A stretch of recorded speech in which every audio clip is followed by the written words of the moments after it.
Hello guys, it's Wednesday morning. எனக்கு ஒரு 1 வீக்காக உடம்பு முடியல. ஸோ அதனால் பூஜை சாமான் எதுவுமே வாஷ் பண்ணாமல் இருந்துச்சு. ஸோ பூஜை சாமான்லாம் வாஷ் பண்ணிவிட்டு ஒரு டே அதெல்லாம் பூலாம் அழகாக டெக்கரேட் பண்ணி வச்சுருந்தேன். எனக்கு எப்போதுமே இந்த மாதிரி பூலாம் அழகாக டெக்கரேட் பண்ணி வைக்கிறது ரொம்பவே பிடிக்கும். வீட்டுக்கே ஒரு பாசிட்டிவ் வைப் ஒன்று கொடுக்கும்.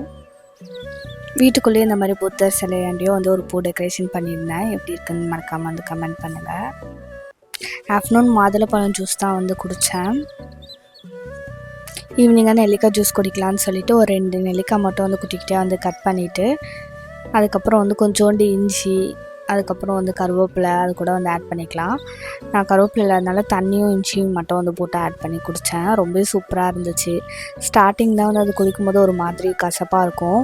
பட் ஆனால் டெய்லி குடிக்க குடிக்க அது பழகிடும். ரொம்ப ஹெல்த்தி, ஹேர் க்ரோத்துக்கும் ரொம்ப நல்லது. ஈவினிங் ஆனால் பால்கனிலாம் ரொம்ப கொசு அதிகமாகிடுச்சு.